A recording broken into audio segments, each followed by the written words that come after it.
Olá, turma. Sejam todos bem-vindos novamente. E a aula de hoje iremos falar sobre o ITBI, Imposto sobre Transmissão de Bens Imóveis.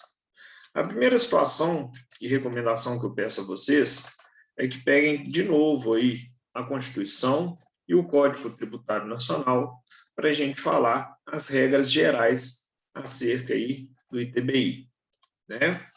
Quando a gente vai lá no artigo 156 da Constituição, nós temos assim: compete aos municípios instituir impostos sobre. Inciso 2. Transmissão inter vivos a qualquer título por ato oneroso de bens imóveis por natureza ou acessão física e de direitos reais sobre imóveis, exceto os de garantias, bem como a cessão de direitos à sua aquisição.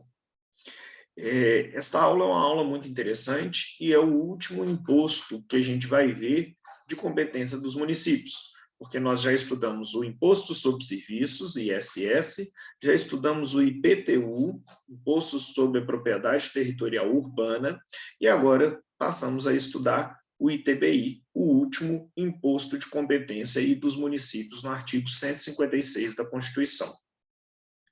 A primeira situação que a gente fala que o ITBI ele é um imposto de transmissão inter vivos. E quando a Constituição de 1988, então vigente, foi promulgada, turma, ela fez uma divisão entre os tributos da situação e que tem como fato gerador a transmissão de bens, tá? Professor, o que é isso? O que o senhor quer dizer com isso? Quando a gente vai lá no Código Tributário Nacional, propriamente dito, dos impostos aí, no artigo 35 em diante, nós vamos ver que o artigo 35 até 42 vai falar sobre transmissão de bens imóveis e de direitos a ele relativo.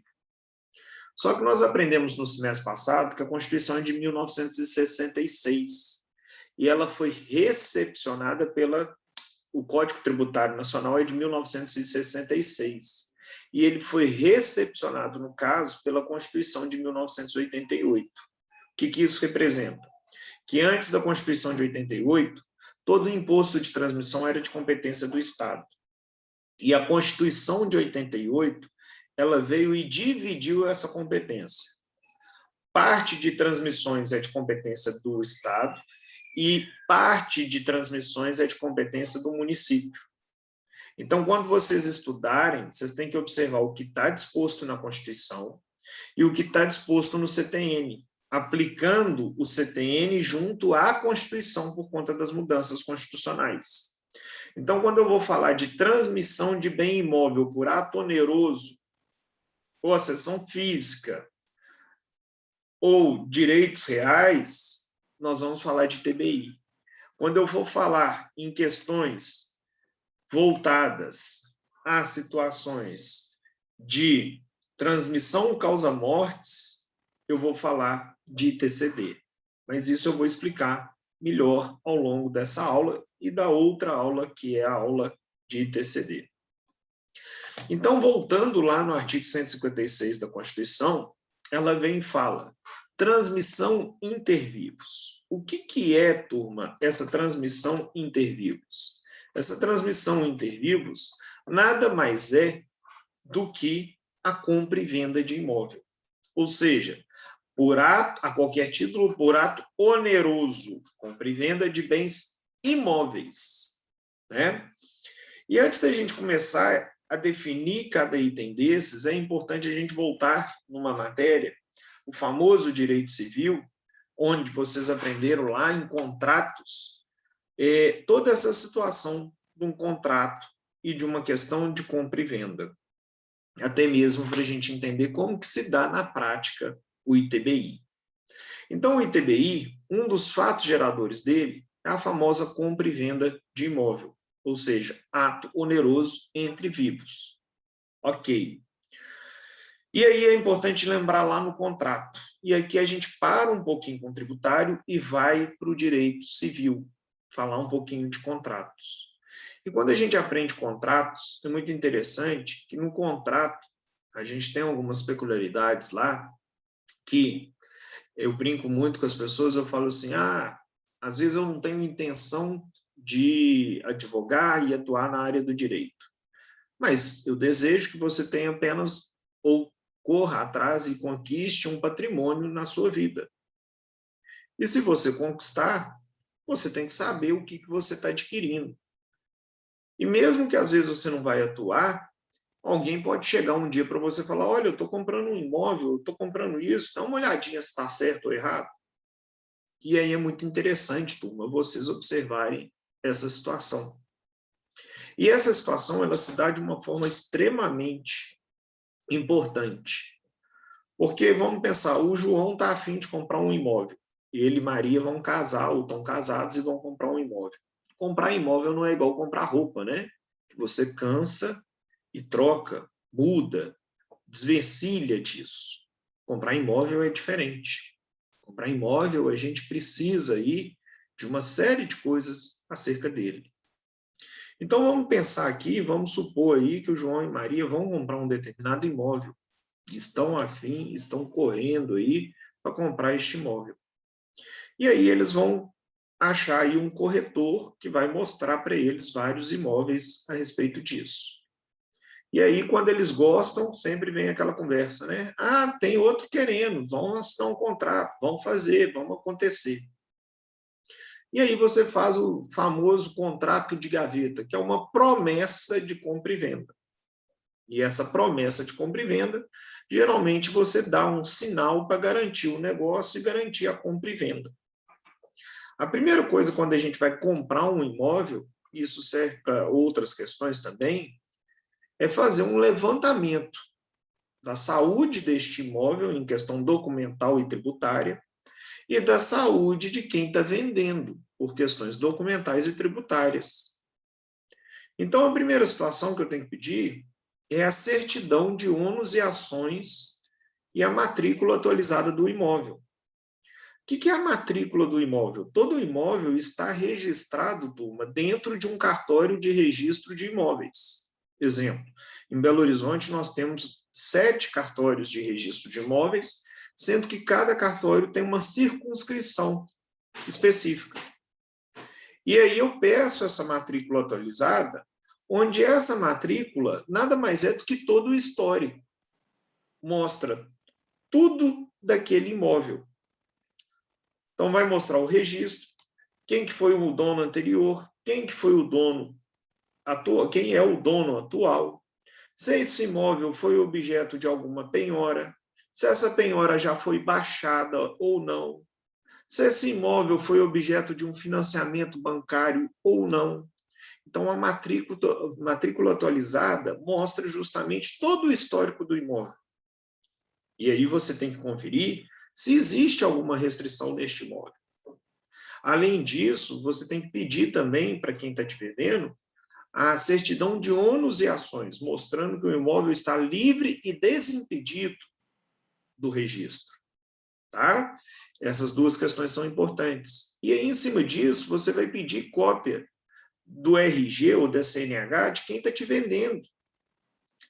E com cópia desses documentos, facilmente vocês vão conseguir buscar na internet todas as certidões negativas de quem está te vendendo. Hoje a gente faz isso de uma forma muito tranquila e online. Se você jogar no Google aí, CND, que é Certidão Negativa de Débito, pessoa física, Prefeitura de Belo Horizonte, Estado de Minas Gerais, Receita Federal do Brasil, vai abrir o link direto. Basta você julgar os dados da pessoa, CPF e nome completo, e vai aparecer se a certidão está negativa. Se a certidão está negativa, nós aprendemos semestre passado, consta então que não há débitos acerca daquela pessoa. Então, ela está em dia com aquele ente tributante. E você vai tirar essa certidão a nível de Estado, município e União. Se tiver negativa, não tem problema nenhum. Se tiver positiva, acendeu uma luzinha, você tem que perguntar o que é, porque às vezes a pessoa pode estar te vendendo aquilo ali para cometer uma fraude a credor. Além dessas certidões, você também tem que tirar as certidões judiciais. Entrar em cada site do Tribunal de Justiça, da Receita Federal e do Tribunal do Trabalho e tirar a certidão negativa que aquela pessoa não tem dívidas ou processos ali quanto àquela questão. Tirado toda essa documentação, aí ótimo. Aí você pode fazer um contrato de promessa de compra e venda. Dá um sinal, ok.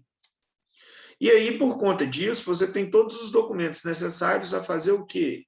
Uma escritura pública de compra e venda. E a escritura pública de compra e venda você coloca como foi negociado aquele imóvel. Entrada de tanto, pagamento de tanto. A escritura pública de compra e venda pode ser lavrada em qualquer cartório de notas. Tá? E aí você tem que pagar a taxa para lavrar a escritura pública de compra e venda. E aí, neste momento, você dá entrada na prefeitura onde o imóvel está situado, tá? Pedindo o cálculo do ITBI, que é o Imposto sobre Transmissão de Bens Imóveis. E aí a prefeitura vai calcular, tá? O ITBI de acordo com o que você declarou.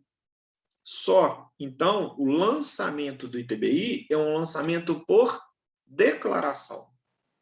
Então, se você comprou um imóvel, está falando que você está pagando 500 mil naquele imóvel, a prefeitura vai calcular sobre 500 mil, desde que o imóvel esteja cadastrado na prefeitura com um valor até 500 mil. Professor, e se eu declarei que o imóvel vale 500, mas ele está cadastrado na prefeitura como 600? A prefeitura vai te dar uma guia que ele vale 600. Por mais que você esteja negociando sobre 500, ela vai te cobrar o ITBI sobre 600, porque no cadastro da prefeitura ele vale 600 mil reais. Tá? E no caso de Belo Horizonte, como exemplo, a alíquota é 6%. Desculpa, 3%. Então, 3% sobre 600 mil, 18 mil reais. Professor, eu não concordei com a avaliação da prefeitura, quero impugnar. Posso? Pode. Você tem que fazer uma impugnação administrativa em até 30 dias da expedição do cálculo do ITBI, que é o prazo para propor essa impugnação. Se você não fizer isso nesse prazo, você concordou com a avaliação da prefeitura e mostrar ali as razões que esse imóvel não vale 600, e sim que ele vale 500, 400, etc. E que o ITBI está supervalorizado. Isso acontece demais, tá, turma? Então, assim você procede. E aí a prefeitura vai fazer a análise daquele recurso administrativo seu. Esse recurso não é apenas, eu não concordo com o valor calculado, por favor, confira. Não, você tira informações de site de venda, você pede o corretor de imóvel para fazer um laudo técnico, mostrando que os imóveis daquela mesma característica, na mesma região, estão sendo comercializados com valor menor. Faz uma coisa bonitinha e protocoliza. Tá? Aí você paga o ITBI. Pagou o ITBI, você tem que aguardar, em até 3 dias vai sair uma certidão de quitação do ITBI. O que interessa para o cartório lavrar a escritura pública de compra e venda não é a guia do ITBI paga, é a certidão de quitação do ITBI. Por que, turma? Porque se você leva uma guia paga e aquela autenticação bancária paga é falsa, responsabilidade tributária vai ser de quem? Do tabelião. Porque se o tabelião lavrar uma escritura pública de compra e venda com ITBI falso, pago de forma falsa, né? Quem é responsável tributariamente por isso também será o tabelião. Aprendemos isso semestre passado, quando a gente fala de responsabilidade tributária. Então, você tira a certidão de quitação de ITBI e apresenta junto ao cartório de notas. E ele vai lavrar ali a escritura pública de compra e venda, onde o vendedor e o comprador irão assinar.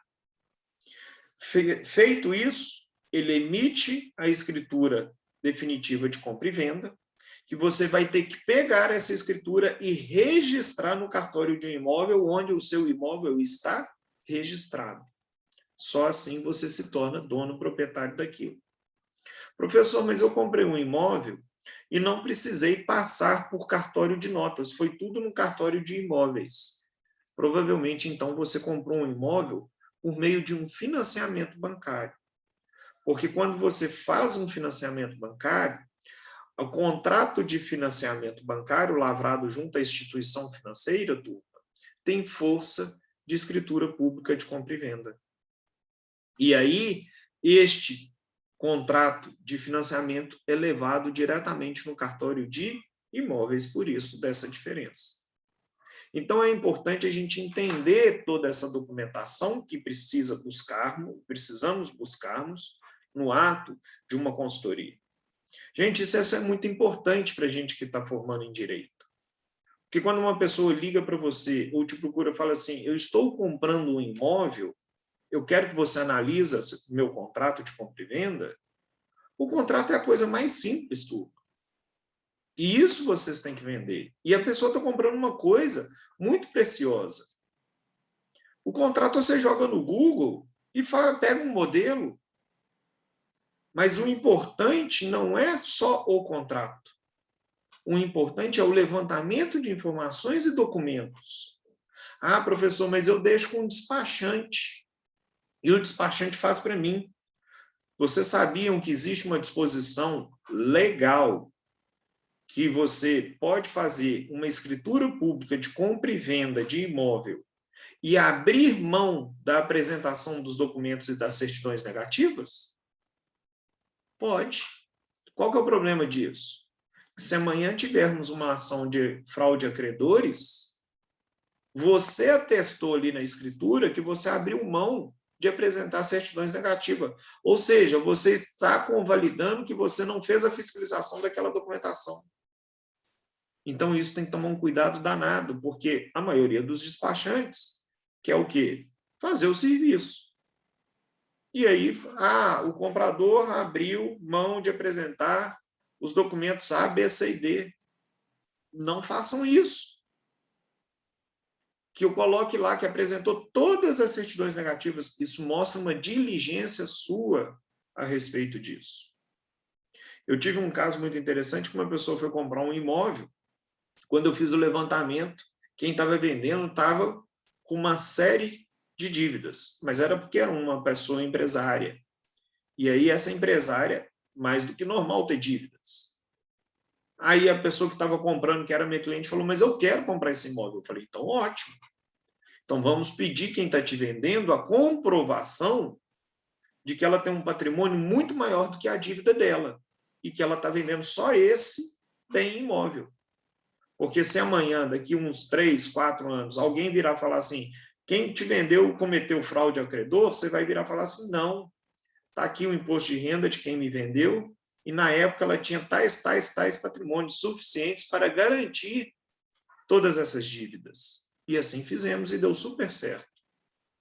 Então, a análise de um contrato de compra e venda não deve, de forma alguma, turma, ficar vinculada, adstrita, tão somente naquele modelinho que você baixa na internet, não. É muito mais importante conferir toda essa questão documental, toda essa questão tributária para o seu cliente não ter uma surpresa lá na frente. E aprendemos a valorizar nosso serviço também. O corretor de imóvel estudou 6 meses e cobra de 5% a 6% sobre a venda de um imóvel. Você, estudante de direito, está estudando 5 anos para cobrar quanto de um contrato de compra e venda? Ah, professor, se eu cobrar 6%, alguém vai me pagar 5%? Às vezes não, de jeito nenhum. Mas é importante você mostrar que você não está fazendo só um modelinho de contrato de compra e venda. Você está conferindo toda a documentação para aquilo ali que a pessoa vai fazer é certo ou não. Então, tomem muito cuidado com isso. Tenham bastante cautela com essa questão. Então, ficam aí minhas dicas de direito civil acerca de contratos, principalmente de imóveis, que é o objeto hoje que a gente está falando aqui, que é ITBI, para vocês fazerem isso. E quando vocês mostram para os seus clientes que vocês tomam esse cuidado, tem valor agregado ao serviço de vocês. Tá? É isso que eu falo. A informação está para todos nós na internet. O que nós vamos fazer com essa informação é o diferencial. E o diferencial aqui, você como profissional do direito, independente da área que você atua, o diferencial é trazer segurança para o seu cliente quando ele for fazer um tipo de operação dessa. Então, voltando agora, artigo 156 da Constituição, inciso 2. Então, nós temos lá, transmissão inter vivos, a qualquer título por ato oneroso de bens imóveis. O que é isso? Transmissão inter vivos por compra e venda de bem imóvel. Por natureza ou acessão física. O que é por natureza ou acessão física? Ou seja, você buscando aí o reconhecimento da sua propriedade por natureza ou acessão física, né?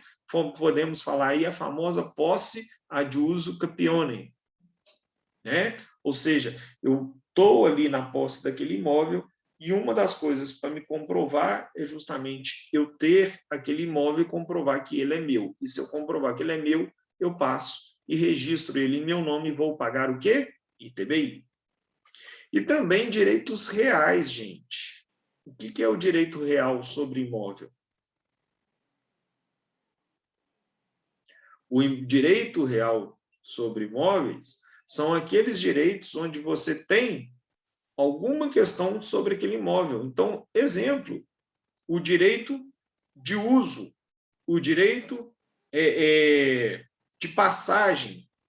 Então, exemplo, eu tenho um imóvel numa rua que é declinada, que tem um aclive muito grande, então eu tenho que passar um tubulão pelos outros imóveis.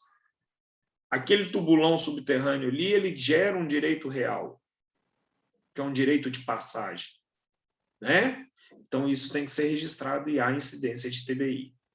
Exceto de garantia. O que são os direitos reais de garantia? Exemplo, comprei um imóvel, tranquilinho, fiquei apertado e fiz um empréstimo. E dei o meu imóvel como garantia. Isso é um direito real? É. Mas é direito real de garantia? É. Mas isso gera ITBI? Não. Eu contratei um empréstimo e dei meu imóvel como garantia. Eu transferi o imóvel? Não. Mas o banco que me pediu o imóvel como garantia vai criar uma averbação na matrícula falando este imóvel está dado como garantia. A averbação ela não gera ITBI, ela só gera o custo de registro no cartório, mas ela não gera incidência de ITBI. Isso é pegadinha de prova, tá? Então, esses direitos de garantia não têm incidência de ITBI, mesmo sendo direito real. E, por último, o último fato gerador aqui que a gente tem é cessão de direitos à sua aquisição. Aí eu tenho um imóvel tal que está sendo edificado, o Eduardo comprou, mas não registrou. E no meio tempo antes dele registrar, ele transfere para a Maria. Eu fiz uma cessão dos meus direitos deste imóvel para a Maria. Eu posso fazer isso de forma direta? Posso, mas se o fisco me pegar, já era. Então, o certo era eu fazer um contrato de cessão que eu estou transferindo os direitos que eu tenho da construtora direto para a Maria. Mas teve uma operação antes, construtora e Eduardo. Então, essa operação entre construtora e Eduardo é fato gerador de ITBI. E outra operação, Eduardo, Maria, é outro fato gerador de ITBI. Tá? Então, ceder direitos sobre um imóvel também é fato gerador de ITBI.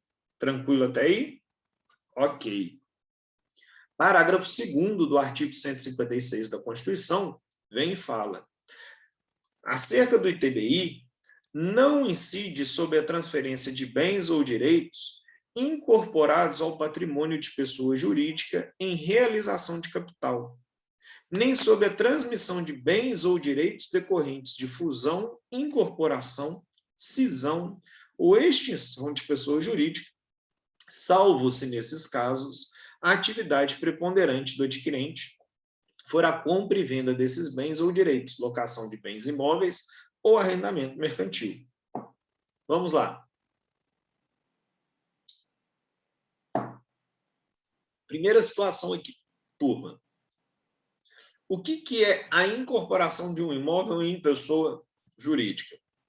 Isso é a famosa holding, né? Então, vamos supor, o João com a Maria casado, tem 3 filhos e tem um patrimônio aí de 5 imóveis, cada imóvel vale R$1 milhão. E João e a Maria querem colocar todos esses imóveis que estão no nome deles, pessoa física, dentro de uma pessoa jurídica. Então, eles vão criar uma holding, uma pessoa jurídica, e vão transferir esses imóveis para uma pessoa jurídica. Ou seja, eles estão criando uma pessoa jurídica, João e Maria Limitada, onde o capital social dessa pessoa jurídica vai ser R$5 milhões representado por imóveis. O imóvel vai deixar de ser do João e da Maria e vai passar a ser do João e Maria Empresa Limitada, correto? Correto. Ok, a partir do momento que isso acontece, o que nós vamos ter de configuração? Uma transferência imobiliária. Pela regra geral, transferência imobiliária de uma pessoa para outra gera o quê? ITBI, nós aprendemos no início da aula. Só que o parágrafo 2º, inciso 1, fala que quando você incorpora um bem imóvel em uma pessoa jurídica, seja por fusão, incorporação, cisão ou extinção, não há incidência de ITBI. Então, quando você dá entrada na prefeitura mostrando que aquele imóvel agora deixa de ser de uma pessoa física e passa a ser a uma pessoa jurídica, você vai solicitar à prefeitura que, ao invés de pagar ITBI, você vai querer o quê? A isenção do ITBI devido, porque se trata do inciso 1 do parágrafo 2º, ou seja, incorporação de bem imóvel ao capital da empresa. E, por conta disso, teremos aí a isenção desse ITBI. Isso é para quê, gente? Para estimular todo o mercado econômico. Estimular que as pessoas jurídicas tenham força de capital. Tá ok? Mas tem uma regra que vem e fala no inciso 1 do parágrafo 2º. Salvo se, nesses casos, a atividade for compra e venda, locação, imóveis ou arrendamento mercantil. Aí você não usa essa regra do inciso 1, parágrafo 2º. Nós vamos chegar lá no Código Tributário Nacional e falar de novo disso daqui a pouquinho. Tá? Outra regra importantíssima. O ITBI sempre vai competir ao município onde o bem está situado. Exemplo, eu comprei um imóvel em Belo Horizonte, eu tenho que pagar o ITBI em Belo Horizonte. Aqui é muito tranquilo entender isso. Mas vamos supor o seguinte, eu tenho uma cidade pequenininha que está situada no município X. E essa cidade não tem cartório de registro de imóvel. O cartório de registro de imóvel, que registra os imóveis dessa cidade, é no município Y. Exemplo clássico. Antigamente, os imóveis todos de Contagem eram registrados no cartório de imóveis de Betim. Então, se você pegar um imóvel muito antigo, em Contagem, que não foi vendido há mais de 50 anos, o registro dele ainda vai estar lá no cartório de Betim. Então, vamos pensar que Contagem ainda não tem cartório de imóvel. Tá? O que acontece na prática? Se não existisse, eu comprei e vendi um imóvel em Contagem, lá não tem cartório de imóveis, eu vou registrar no cartório competente, que seria o de Betim, que atingia a circunscrição de Contagem de Betim. Mas e o ITBI, eu vou pagar para Contagem ou para Betim? Aí na prova a gente coloca, tem que pagar para Betim, porque lá que é o cartório de imóveis. Errado. Tem que pagar onde o bem está situado. Independentemente se o cartório de registro de imóveis está situado naquele mesmo município ou não, você tem que pagar onde o bem está situado, que é o município de Contagem. Tranquilo? Dúvidas, qualquer coisa anote, que a gente vai conversar. Agora nós vamos lá para o Código Tributário Nacional, e lá no Código Tributário Nacional, quando a gente lê os artigos 35 até 42, nós vamos lembrar que ele trata tanto do ITBI quanto do ITCD, conforme eu expliquei no início da aula, porque o CTN é anterior à Constituição e a Constituição separou a competência do que é município e o que é Estado. Tá? Então, o artigo 35 do Código Tributário Nacional vem e fala: O imposto de competência dos estados sobre a transmissão de bens imóveis e direitos a ele relativo tem como fato gerador transmissão a qualquer título da propriedade, transmissão a qualquer título de direito real, exceto de garantia, e cessão de direitos. Isso tudo a gente já explicou. O parágrafo único vai falar de transmissão causa-morte. Isso aí, TCD, a gente não estudou ainda, então não vou falar disso. Artigo 36. Ressalvado o disposto no artigo seguinte, o imposto não vai incidir sobre a transmissão dos bens ou direitos referidos no artigo anterior quando, inciso 1, efetuado para incorporação ao patrimônio de pessoa jurídica, em pagamento de capital nela subscrito. Ou seja, eu estou entrando por uma pessoa jurídica, o capital social da pessoa jurídica é de 2 milhões, vai passar a ser 3 milhões e eu estou integralizando R$1 milhão com um imóvel meu. Então, esse imóvel deixa de ser do Eduardo e passa a ser da pessoa jurídica ABC. Então, aqui eu não tenho incidência de TBI. É o que o parágrafo 2º, inciso 1 da Constituição do 156 fala. Inciso 2, quando decorrente de incorporação ou da fusão da pessoa jurídica por outra ou com outra. A mesma coisa, tanto na hora de montar e extinguir uma pessoa jurídica, eu não tenho a incidência do ITBI. Mas cuidado, tá? Por que cuidado? Exemplo, Eduardo e Maria são muito amigos. Eduardo tem R$1 milhão querendo comprar uma casa e a Maria tem a casa de R$1 milhão que ela está doida para vender. O Eduardo e Maria tomam cerveja e falam, e descobrem que ali está a fome com a vontade de comer. Só que o Eduardo está comprando a casa, vai ter que pagar o ITBI sobre 1 milhão, 3% de 1 milhão, R$30 mil. Como ele é muito amigo da Maria, ele fala, não, vamos constituir uma empresa. Eu entro com R$1 milhão e a Maria entra com imóvel, capital social 2 milhões. Montamos Eduardo e Maria, empresa limitada. Transferimos um imóvel para a empresa. Tem incidência de TBI? Não, deixei de gastar R$30 mil. Dá um mês depois, a gente faz o quê? Extingue a empresa. O imóvel fica com o Eduardo e o dinheiro com a Maria. Vai ter incidência de TBI? Não. Por quê? Na extinção também não há, como a gente acabou de ver. Qual que é o problema aqui, gente? Isso foi uma compra e venda? Não. Isso foi uma fraude tributária. Eu simulei um negócio jurídico para não pagar imposto. Muitas pessoas faziam e fazem isso de forma descomedida e depois o fisco vai lá e autua. Então, cuidado com isso quando vocês estiverem realizando isso na prática. Parágrafo único do artigo 36 do Código Tributário Nacional fala que esse imposto não vai incidir sobre a transmissão aos mesmos alienantes adquiridos aí em compra e venda em desincorporação, ou seja, quando a gente faz essa desincorporação, que é o exemplo que eu acabei de dar. Tá? Aí, o pessoal fala assim, então é só montar a pessoa jurídica e pronto, acabou? Não, as regrinhas estão todas no artigo 37 do Código Tributário Nacional. O disposto no artigo anterior não se aplica quando a pessoa jurídica adquirente tenha como atividade preponderante a venda ou locação de propriedade imobiliária, ou cessão de direitos à sua aquisição. Ou seja, mas o que é venda ou locação imobiliária? Porque às vezes você pode falar que sua empresa não é isso, mas ela está fazendo isso. Porque toda empresa pode comprar e vender, independentemente da sua atividade preponderante, ser locação ou venda. Então, para você não caracterizar isso, temos as regras aí do artigo 37. Parágrafo 1º. Considera-se caracterizada a atividade preponderante referida neste artigo, quanto mais de 50% da receita operacional da pessoa jurídica que adquire o imóvel, nos 2 anos antes e nos 2 anos posteriores à aquisição, decorre de compra e venda. Então, independentemente do que é a sua empresa, se ela operacionaliza 2 anos antes ou depois e mais do faturamento dela, mais de metade é sobre isso, ela não pode fazer jus à isenção desse tributo e a esses benefícios quando da incorporação.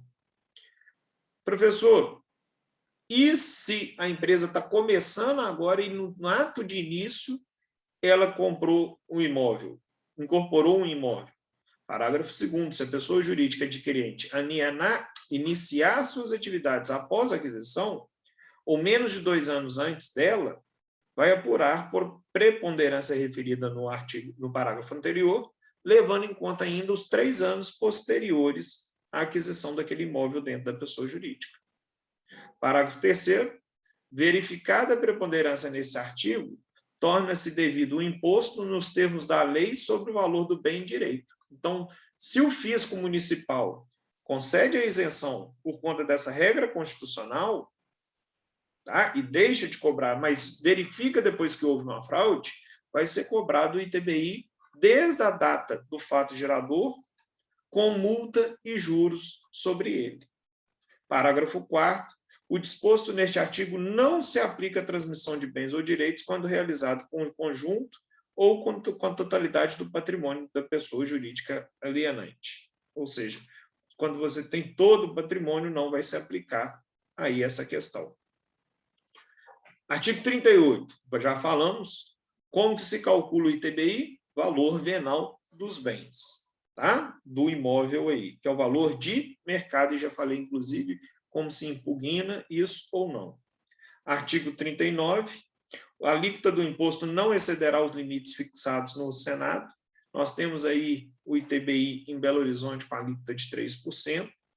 40 é uma questão de ITCD, depois eu explico, não se aplica. 41 compete ao município, que é o inciso 2 do parágrafo 2º do artigo 156 da Constituição. E o contribuinte sempre é aquele que está na operação tributária. O contribuinte do ITBI, por força de regra dos municípios, sempre pode ser o vendedor e o comprador. Mas por direito civil, e sempre nos contratos de compra e venda, a gente coloca que o responsável pelo pagamento do ITBI sempre será aquela pessoa que está comprando o imóvel. Tá?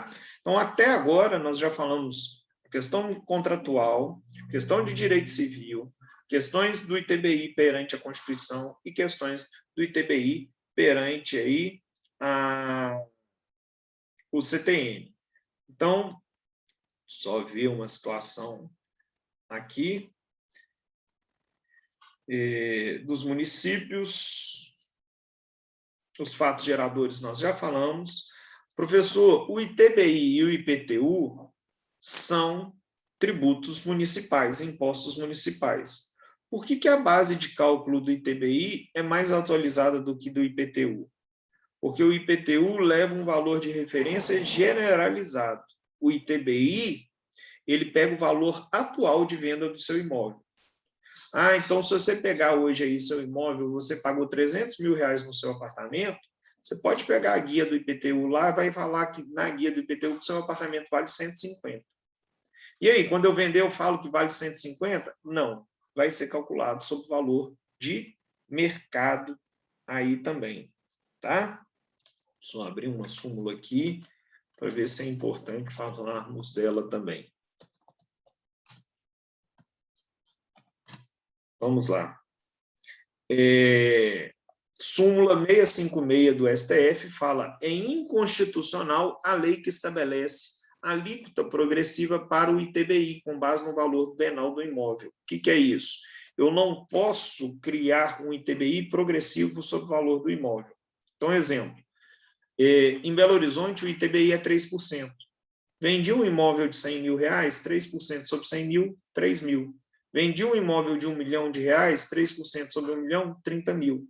Isso é progressividade? Não. Por que um é 3 mil e por que o outro é 30 mil? Porque o valor do imóvel é diferente, mas a alíquota é a mesma. Então, não se aplica progressividade no ITBI. Tá? Aqui um caso interessante, nós tivemos uma mudança no ITBI do município de Belo Horizonte, inclusive eu coloco isso aqui na nossa aula também, onde ele passou, a uma época, vamos falar aí uns 7 anos atrás, de 2,5% para 3%. Né? Então, quando vocês votarem aí nos seus vereadores, vocês lembram que eles aprovaram um aumento desse ITBI. Quem aprova isso é a Câmara de Vereador, não é o prefeito. Então, quando vocês votarem aí, vocês lembram se o seu vereador votou para aumentar o ITBI ou não. Que, por sinal, para mim, é um dos impostos mais violentos. Você tem que pagar de uma vezada só, você não tem em um suspiro, e você está comprando um imóvel, já está gastando, e é uma coisa horrorosa. Você gasta com cartório, e aí é só um desabafo do professor aqui também. Mas nós tivemos essa questão. E aí o ITBI de 2,5% passou para 3%. Nesse meio tempo, nós tivemos um partido político que propôs uma demanda judicial para contestar esse aumento de 2,5% a 3%. E conseguiu uma liminar na justiça. E aí, enquanto essa liminar vigorou, que foi mais ou menos um período de 1 ano, todo mundo que comprou o imóvel pagou 2,5%. Só que depois, em fase de recurso, essa liminar caiu e perderam-se essa ação. Então, quem comprou imóvel naquela época, na vigência da liminar, depois foi obrigado a pagar o valor residual de 0,5%. Professor, isso é questão tributária? Não, isso é questão processual civil. Vocês já aprenderam que quando eu tenho uma liminar em vigência, não vai aplicar os efeitos da nova legislação, no caso desse ITBI. Porém, que a liminar caiu, logo, tudo que foi concedido na vigência da liminar perdeu o seu valor. Então, depois, todo mundo que comprou o imóvel com essa benesse da liminar teve que ir lá e recolher 0,5% do ITBI que não tinha recolhido. Então, esse foi um outro problema que a gente teve também acerca do ITBI e coloco aí para vocês. Tá ok, turma? A aula é basicamente essa questão do ITBI, muita peculiaridade, muita coisa legal, e aguardo vocês para a gente discutir e tirar eventuais dúvidas aí. Um abraço e fiquem com Deus.